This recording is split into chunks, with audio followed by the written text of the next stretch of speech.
قال يا بني اركب معنا ولا تكن مع الكافرين.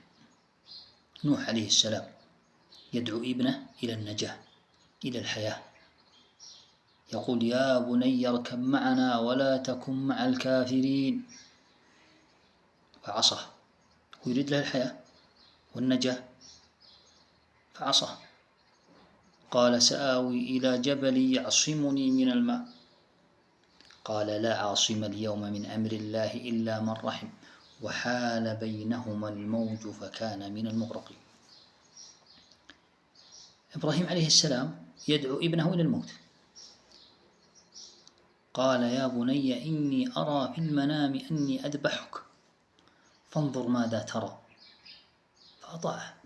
قال يا أبت افعل ما تؤمر ستجدني إن شاء الله من الصابرين. اثنين من أولي العزم من الرسل هدى الله سبحانه وتعالى ابن من شاء وضل ابن من شاء، وهم من أولي العزم من الرسل.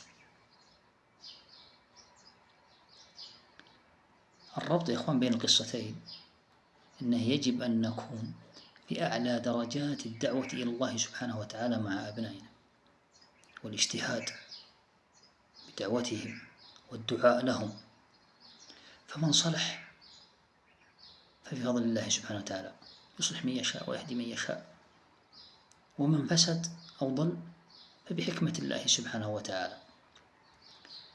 ولكن التوجيه الرباني فلا تذهب نفسك عليهم حسرات، إن الله يهدي من يشاء ويضل من يشاء، إنك لا تهدي من أحببت، لا تذهب نفسك عليهم حسرات. يقول الله سبحانه وتعالى النبي صلى الله عليه وسلم فلعلك باخع نفسك على آثارهم إن لم يؤمنوا بهذا الحديث أسفا، أي مهلك نفسك وقاتلها هما وغما وأسفا عليهم إذا لم يؤمنوا. الواحد يكون في أعلى الدرجات كما أسلفنا في دعوة أبنائه وأهله والدعاء لهم وتوجيههم وإرشادهم إلى الخير، فمن ضل فعلى نفسه ومن اهتدى فلنفسه. نسأل الله أن يصلح نياتنا وذرياتنا وزوجاتنا. صلى الله على نبينا محمد.